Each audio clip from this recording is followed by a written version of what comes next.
let me start, with the questions that I wanted to seriously ask you, and I have been pondering over since the time I looked at the, work that you have been doing in India, especially. Cleaner indoor environments is something that, apart from cities like Delhi, Bangalore, Mumbai, or a couple of the few urban spaces, uh, Yeah. in the rest of the places, it's always been a priority which is relegated. It's not one of Right. the top priorities. Delhi, of course, speaks about a lot of indoor and outdoor pollutions and all. Bangalore comes up with the environmental pollutions and the other issues that have. Mumbai, of course, on and off whenever we remember. That's how, or whenever we get time. That's how we speak about it. But where is this gap? Because you actively deal in this, segment. Right. Right. Thanks, Supreet, for having me here. It's lovely to chat with you. And I think one of your questions actually hits the nail in the head of the problem that we face in India, which is about two things. One is awareness about what is the pollution, right? Second is awareness about how it affects us, right? So in the cities, and you pointed out the cities, Bangalore, Mumbai, Delhi.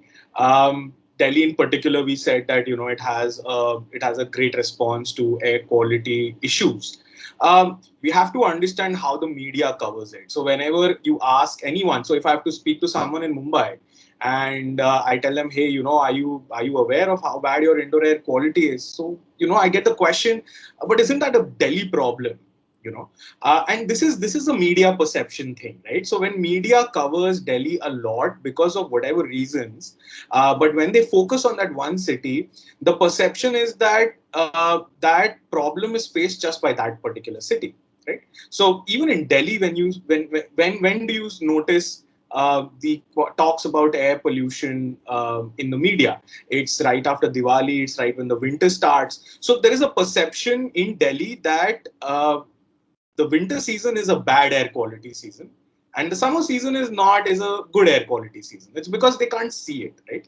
So the gap, first of all, lies in how bad is the impact of air quality, right? How much does it impact your business? How much does it impact your health? How much does it impact your productivity? That information is not there. The second thing is that what I have seen is, say, suppose we tell someone, okay, your air quality is very bad. The quick response is, oh, it's been bad for so many years. Nothing has happened to me, so I'll continue status quo. So, people don't see that immediate effect of bad air quality. They don't see it. It's not like water. You drink a bad glass of water and your stomach starts paining. That's not what happens when you deal with bad air, right? The impact takes much longer, and the impact is very invisible to the end user. So when it's not directly visible, they tend to feel that it's more hype than reality. So the key line here, the key gap is lack of education, and lack of education on how it impacts and what is the extent of impact, how long does it take for impact, what can people do to make things better, right? So people are also scared, it's not in my control. So there's no point thinking in a negative psychology about bad air quality. So if I can't do much about it, I'm not going to think about it. But the point is that the tools are available, the technology is available. All that remains is putting this information in the right way to the consumers. And that's a very big part of what we do at Active Buildings, is that we try to show people data, right? So people tend to see, smoke or haze, and they're like, oh, okay, now that's bad air quality. But sometimes it's invisible. So we show them the data. We try to bring visual, uh, feedback to your air quality in terms of data, and that puts us in one step progress with our clients, where people say, okay, now I understand that this is bad. Now the next step is how to improve it. And if we continue to educate, I think people will learn someday, and this gap in the non-city areas like Mumbai, Delhi, Bangalore, they will also start to catch up, with the air quality. So, I mean, what looking at your answers, I was just wondering, years back when people were looking at drinking water, that was almost a similar situation. People were saying the water which comes to me is fairly okay. I don't need that kind of cleanliness or an UV Right. purifier or other stuff.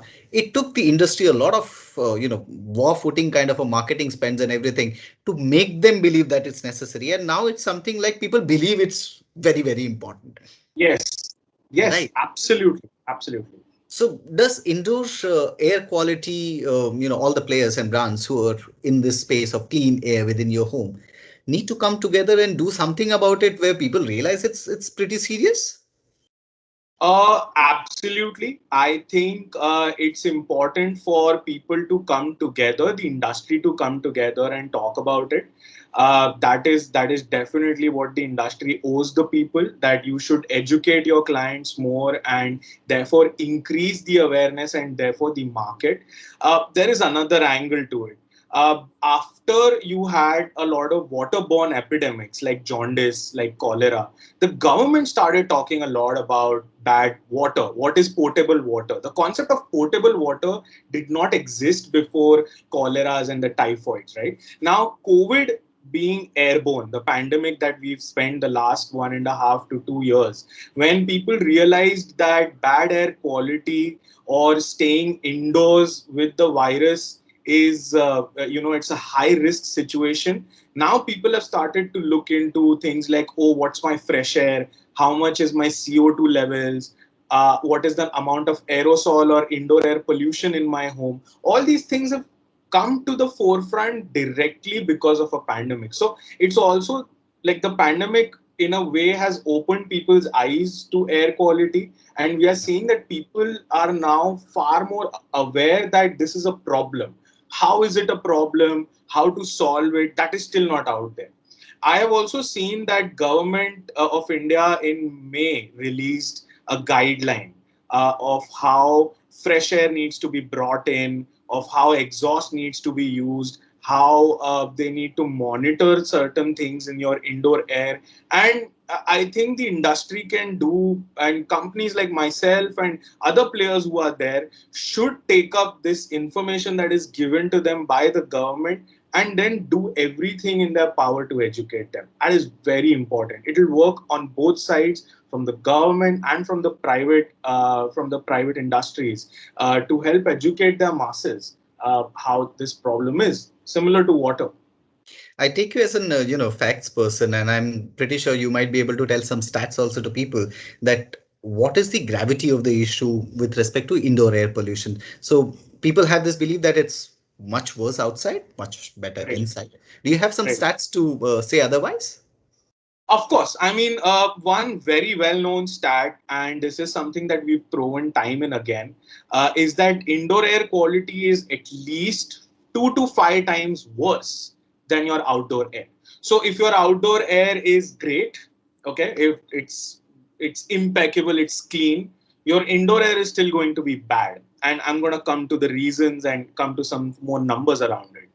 On the other side, if your air quality outside is already very bad, like if you're in Delhi, you're in Bombay, you're in Bangalore, then your indoor air quality is going to be much worse if you're not taking the right precaution, right? So, on an average, 2 to 5 times the indoor air is worse than what is outdoors. Now let's try and walk through why that is, right? So, number one, we are talking about stale air that is that you breathe out, that we breathe out, that stays a part of the indoor environment, right? So if you're outside and you breathe out, that air just completely disperses into the outdoor fresh air, right? But when you're inside, right, when all your doors are closed, your windows are closed, you're on full AC, and you have an intense office capacity, your all the air that you breathe out is still a part of your indoor environment, right? And you're breathing someone else's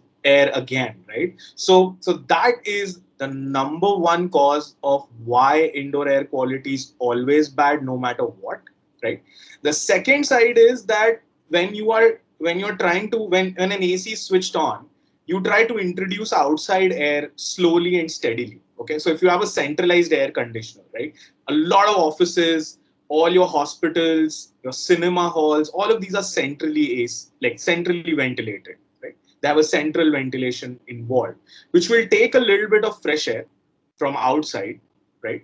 And it will recirculate some of the air that is already inside, right? So already the air that is inside it is polluted because you're not doing enough to tackle it. Now the air that comes from outside, if it is not filtered properly, right, that is very important. It needs to be filtered out. Only then it should be given to people to breathe, right? So if your organization, your theater, your restaurant is not doing this, then the air inside is not only recirculated again and again, but it's a polluted air which is being recirculated again and again. So you are effectively in sort of like a closed room which is filled with pollutants, and you keep breathing that air, keep adding more pollutants and keep breathing them back again, right? So this is why 2 to 5 times is the number. We work with a lot of banks, right? So banks and offices are some of our most premium clients. Let me give you an example. The CO2 levels. Okay, so CO2 levels is all the carbon dioxide that you have breathed out, right? Now, if you go outside, the level of CO2 will be roughly around 450 ppm. So that's the unit, 450 ppm. Okay. In a bank, in a typical bank, when it is working at peak capacity, we have monitored CO2 to be above 3000 ppm, right? 3000 ppm. Okay. Now let's also look at this in the context of what is considered to be acceptable. So under COVID conditions, what is acceptable is 900 ppm of CO2. So let's look at this again. 450 ppm, that is outside, 900 ppm, which is acceptable, and 3000 ppm, which is your typical bank office, right? So of course, the people who are in the bank office are breathing bad air. It affects their productivity, it affects their health.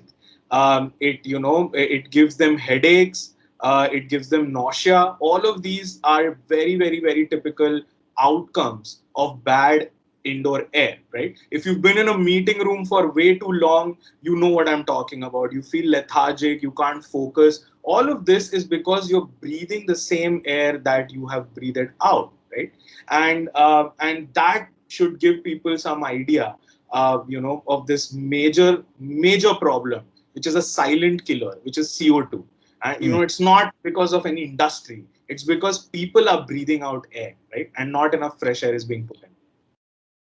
So, a lot of people feel ki boss, even for this, I will have to pay out. And it's a very cost intensive thing because when you look at the solutions which are in the market, when they were introduced initially, they were very peaked at a higher cost. When you go for an Yes. industrial or an enterprise solution, it's much more costlier, is what people feel. What's your Right. response to people who feel that it's a very cost intensive thing to take care of indoor air pollution? Okay. So I have two things to say. Number one, India loses $95 billion in a year due to bad air. Okay. So if you spend some money on it, it is very much possible to improve the air by 70 to 80% with absolutely minimal costs, right? It is possible to make it 99% better, but the costs are higher, right? So the more cleaner you want your air, the more you will have to spend on it, which is of course very logical. But when you invest in good air, you're investing in your own productivity. You're investing in making sure there are lesser sick leaves. You are investing in making sure that people are more productive. So I'll give you another example. We worked with a call center a few years back.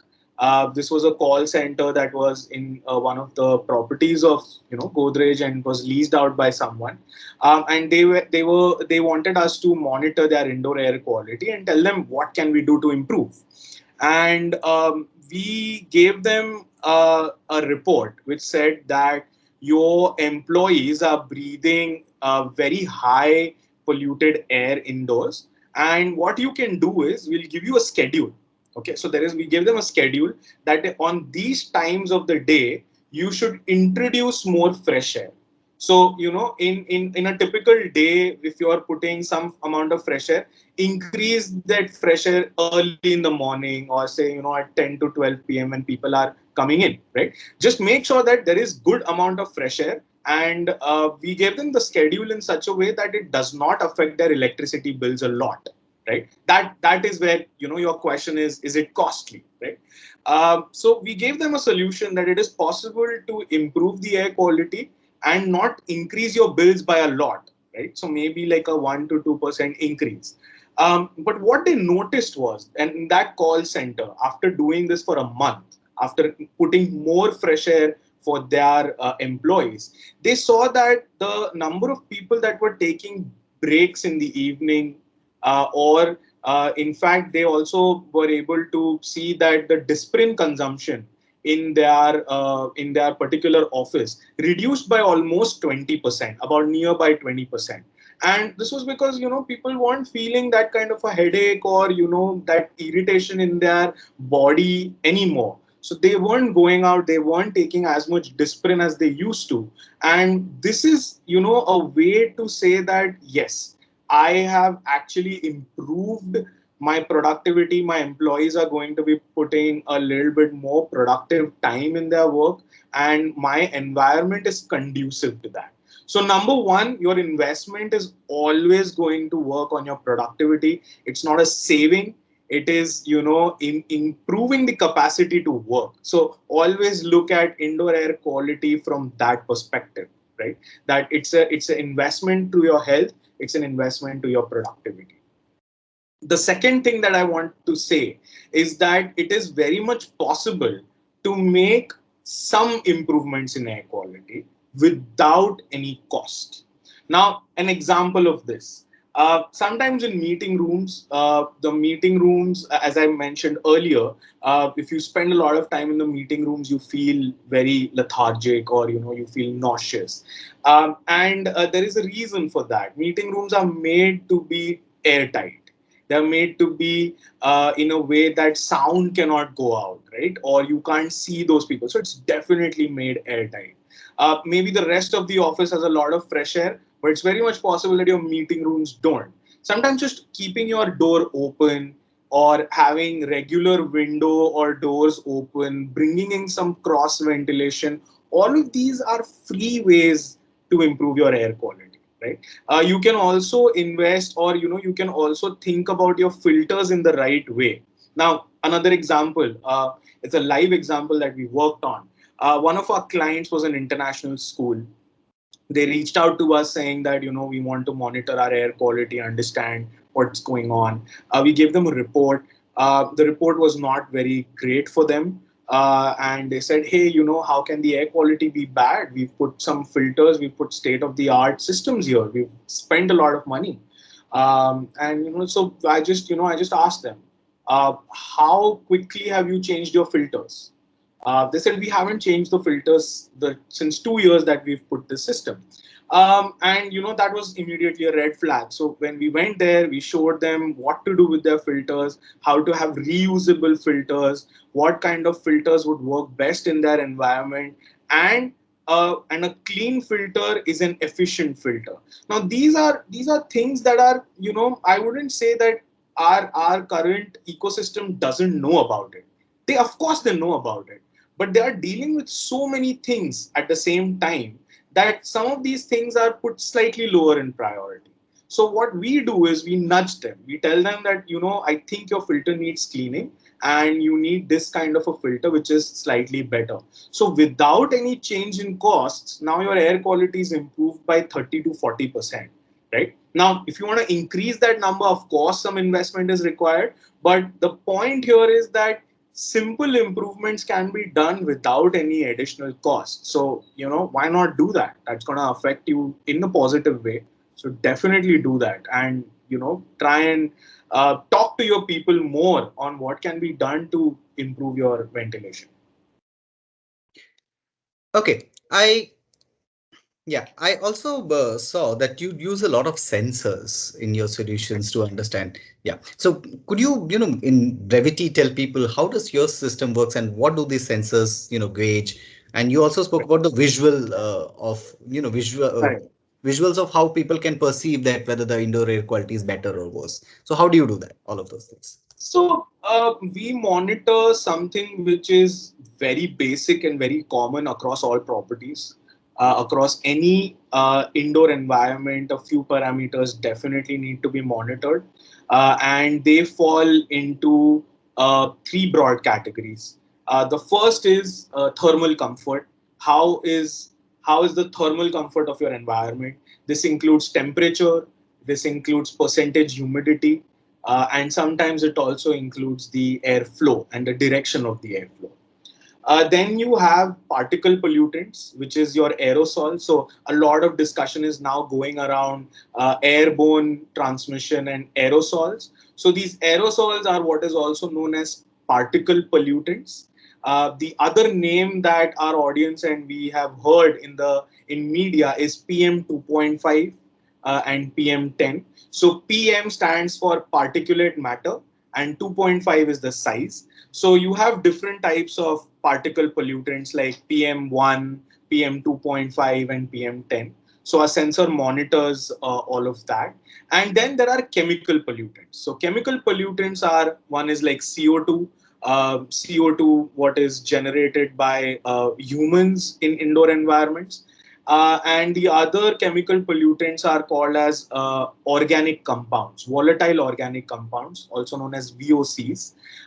They come from paints, varnish, printer ink. There is a lot of cleaning materials. A lot of people use very harsh cleaning materials. People are nowadays doing a lot of disinfection and pest control. That's become like a new standard operating procedure for a lot of hospitals and for a lot of office buildings. So these are all sources of chemical pollutants, right? So it doesn't mean that you stop doing this. There are two things here. One is that you need to find materials which are lesser in this chemical component. And second is, if you do have chemical component, then what can I do to just purge it out? Right? So this is the broad area in which we monitor our clients' properties and our customers' properties. And based on this, we analyze and we give them some understanding of how it is compared to a ideal aspirational office, compared to what is an acceptable office, and compared to what is completely unacceptable. So we always refer the data that we monitored with an ideal, with an acceptable, and with an unacceptable environment, and we show them exactly where they are. So it gives them some kind of a visual idea that, okay, the situation is this bad or the situation is this good, right? So in either case, they get a complete view and a complete understanding of where they are, and then the next step, which is how to improve the air quality. So on one front, I see you might be working with the, human resource departments and the facility heads and all of those people.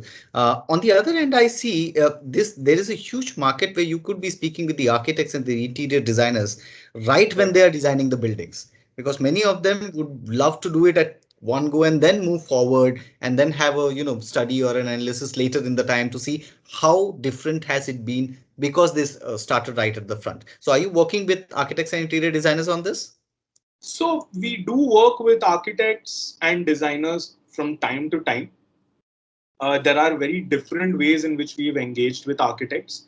So let's say there is an educational side, there is a research side, and then there is a commercial side, right? So when it comes to commercial side, a lot of our projects with architects have been some really forward-thinking architects where they would like to understand a space before design, and then leverage design in a way that improves the air quality, be it natural ventilation, natural lighting, or with an efficient design of your ventilation, right? So that's the commercial side, which is probably I would say on the lower side of things.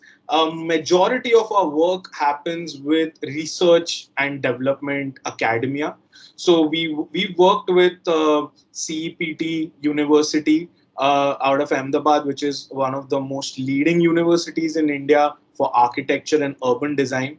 And they have a fantastic facility called CARBSE and a net zero energy building set up over there. So we worked with that team for over 2 to 3 years in different ways in which a built environment can be made comfortable, healthy, and efficient. Right. So they are very focused that way, and the it was a real privilege working with those guys, Professor Raval and others. In doing that, what we did was we figured out what kind of sensing gives the most value to designers, right? It's not that you can sense anywhere, but certain places, if you can sense, it adds a lot of value to people, right? So that's on more on the R&D side.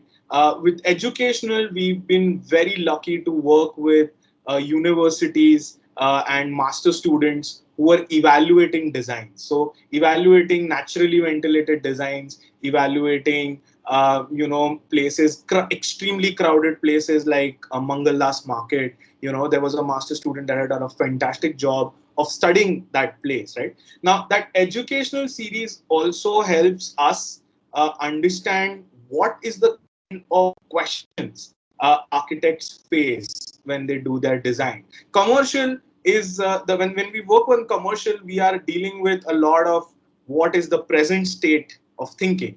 When we work in education, when we work with these great master students, we are thinking, we are working on the future thought process. That these are the kind of things that will happen in 5 or 6 years down the line, where people will study more and more spaces and they will design as per the strengths of the environment they are in. So if you're in a humid environment, you're going to leverage that. If you're in a dry environment, you're going to leverage that in your air quality. And it's been a very, very, very humbling experience working with designers, because they look at your data in a very different way. They look at your data in ways you have never thought of looking at it. You know, yeah.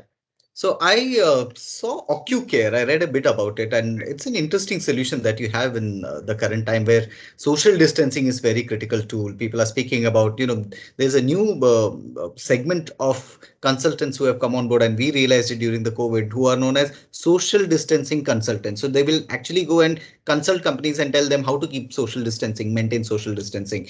So could you give any case study or an example where OcuCare has been implemented? What has been the reaction pre and post after implementing the same? Right. Right. So we worked in industries primarily, where the OcuCare system had a dual purpose use. The one was it was an ID card that was also used to detect proximity.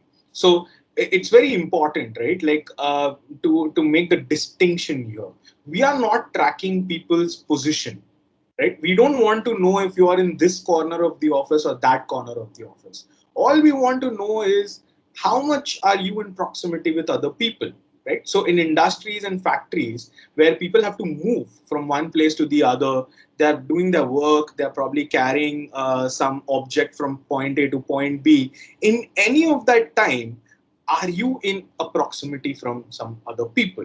Right? And if that happens, we give a little nudge saying that, hey, I think you may be in proximity, so you should do something about it. And the second side is we give the management a visual understanding of how many people had proximity alerts for that particular day. So it gives them a complete visual understanding. That's number one. Number two is that this system also works as a contactless attendance system.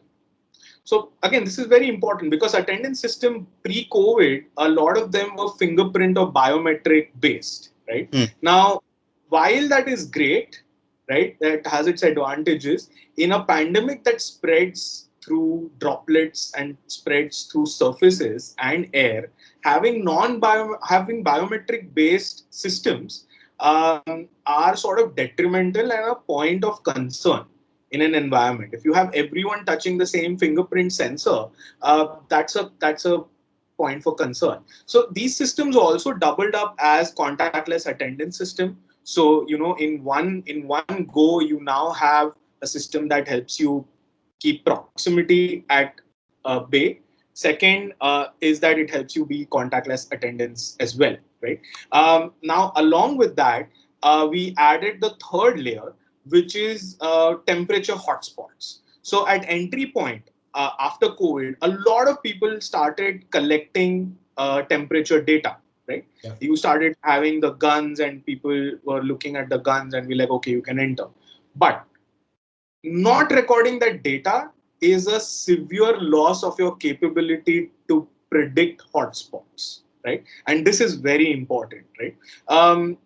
In the sense that if you have the temperature recorded for all of your employees from time to time in a central database at the point of entry, you can know that a potential outbreak could have happened in this part of the office, right? And because you have the proximity already in place, it is possible to then divert your people and also divert that area completely to be disinfected, right? So if you have, and so these are not for like small offices, or these are not for even commercial settings. These are for very, very, very large industries, and that's where the implementation actually makes sense, right? You People want essential businesses to be open, but they also want that their employees are safe, right? And they're not subject to any kind of bad environment. So this helps these large spaces to understand their real estate much better in terms of proximity and in terms of potential hotspots that can be generated. Let me add a question there. I was just wondering when you were explaining. So, you use an RFID or what kind of technology to look at where are the people and how far away they are from each other. Second is who owns the data? Because when even the start of COVID, many people were saying that you will be recording temperature data and other stuff. Immediately, people also started questioning who will protect this data and for how much longer, and what's the cost? Who's going to bear the cost of protecting this data? So, is there Right. something That that you is important. tell people on that front? Absolutely. We value data privacy a lot. And more importantly, the clients that we work with on such sensitive data, they value data privacy a lot, right? So there are certain very specific guidelines when you monitor temperature and humidity in pharmaceutical and in chemical settings. There is a proper audit under the FDA on who has control over that data, right? So first, let me answer that question because I think it's very important, specifically when it concerns temperature data and connecting it with individuals. So the number one thing is that we never ever ever connect data with individual names on a public server, right? So that is very important. So we never take any of this data. The second part is that in a lot of industries, the general practice is that no data on cloud. Data has to always be within the building, right? So it should never leave that building. So we always build capacities so that that temperature data is always kept in the building and it is regularly purged as per the audit and compliance requirements. So this is in fact a standard practice in pharmaceuticals, and those are typically the environments that sprawl large areas, have a large workforce, are also essential, and protection for them is very important. So which is why we've not done it for like restaurants and like any other places where a lot of this data thinking doesn't exist. So when you deal with sensitive data, you deal with clients that know what to do with the sensitive data. Right. So that's to answer your question. For the first question, we don't use RFID. Rather, we use a low energy Bluetooth to Okay. do the activity. Right. Hmm. So it makes it economical. It makes it long term, and it has a lot of other benefits. than to use RFID. But it also means that you will have to use a lot of sensors across the building. If it's a larger facility, the Right, range of a Bluetooth uh, right. has certain limitations. That means that many sensors have to be put in place, right? Right. So receivers are put in place. Again, this is typically a problem with any particular RFID based system that you will have to put receivers. So we also what we do is that we double up some of our air quality sensors as receivers for the Bluetooth. So what happens is that it's not an extra hardware that you need to plug in. You're monitoring your indoor environment, and the indoor environment is also being able to collect data from some of these technologies. So that way, we keep the footprint to a minimum of hardware, but the coverage is as wide as it can be. Yeah. And, I saw another product of yours, which was very interesting, which is CleanBot, which is a Correct. UV-based solution, right? Right. Now, particularly particularly this is very, very interesting to me because at Godrej also, when the whole problem started of disinfecting products and all, people were reusing masks and getting the packages at home and all. Right. We introduced something called a UV case, which is an ICMR certified disinfected system. Right. It's a UV based, UVC based system.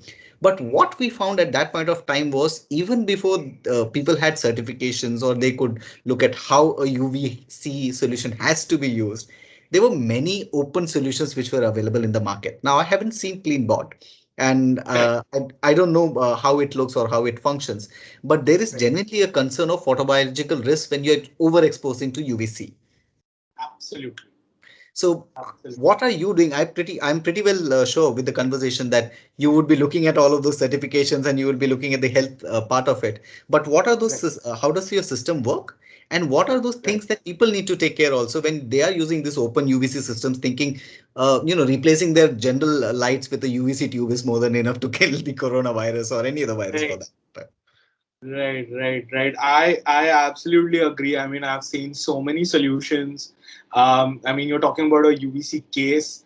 We've seen people put it in their lifts, and as you correctly pointed out, there have been people who replace their lights. So let me first preface a little bit about what is UVC and what are pros and cons before I enter into the clean board discussion. UV has three bands: A, B, and C. The C band is the one that is the UV radiation that will destroy viruses, right? It's also the most harmful band. So UVA, UVB, you can still get UVA and UVB when you're outside, but you will not get a single UVC radiation from the sun because our nature protects us naturally from all the UVC, right? So it's very important to know two things about UV. Very effective in killing biological matter, and therefore very harmful to humans because humans are biological matter as well. So having said that, the key thing that people need to think about when they discuss UVC is that the exposure to human skin should be zero. It should not be minimal. It should not be reduced. It should be zero. You shouldn't have no exposure to human skin to UVC because it will have adverse impacts. Not right now, definitely in the future, right? So if you are using UVC in place of your regular lamps, uh, you you should not do that right now at all, right? Similarly, we've seen like people using it to disinfect surfaces, and do use it as a light in like and use it for walls. If you're not doing that with regular protection, again, it's very dangerous. As I said, the bottom line principle being the exposure to humans should be zero. Right? So when we say we have to use CleanBot, or what is CleanBot, right? So CleanBot is there are two aspects to CleanBot. One is where is the UV light located, and when is the UV light used, right? So the first thing, where is the UV light located? It is located inside the ducts. It is located for a centralized ventilation space only. It is not for it is not for a naturally ventilated space, or it's not for your split ACs, right? It is where ducts are, where you know that fungus, mold, bacteria, virus are prone to gather, prone to grow. Those are the areas where you put this light, right? The second is that you don't switch it on the whole time, right? That is also one very important thing, that there are short bursts of UVC. UVC is not to be switched on all the time, but to be switched on at certain correct times when it is going to do its job, right? So those are the two very important things when we provide a clean bot service. And I say it's a service because it always differs from property to property, from duct to duct, from ventilation to ventilation. But the principle remains that the duct area is where contamination happens. You need to put the right intensity of UV. You need to put it in a place where there is minimal exposure, and there is zero human exposure. Those are very important things. And at fourth is switched on at the right times of the day, right? So these 4 to 5 things need to be kept in mind as a principle when we offer CleanBot to our clients, right? Then comes another aspect of UV systems that is not very commonly discussed. UV systems also have the potential to release gases, chemical pollutants, specifically ozone. Right now, ozone has been used as a bleacher for air, where it takes away all the smell. But ozone is a very big lung irritant. Okay, so any creation of ozone because of UV also has to be dealt with without exposing humans to that ozone, right? So those are the design principles that have to be thought through when implementing UVC in any indoor environment. And as a general principle, if it is being exposed to human skin, don't do it. Yeah. In fact, when you mentioned this before, we were, speaking with Indian Medical Council to get that certification in. We saw a lot of solutions which were in the market where the tube was, of course, put inside the solution, inside a box, but there was no testing done for the exposure bit or leakage, which on Right. the outside you might purchase the product saying that hey, it's inside a box, but you never tested it for leakage, and you might be doing it to prevent viruses coming inside your home, but in the long run you are actually exposing yourself to a far greater graver issue. Absolutely. Good. So with that, I think we come to the end of our discussion today. It was really wonderful, Right. but I think we will have a longer discussion very soon, where we will speak Same. on each of those aspects in much more granularity. I'd be happy to discuss with you, Supreet. It's been a wonderful discussion with you, and you've asked me some very pointed questions, which I hope more people ask, because it's time that people get more and more aware of their indoor air quality. Absolutely. Lovely speaking with you, Abhinav, and we shall meet again. Thank you, Supreet. Thank you. Stay safe. Bye.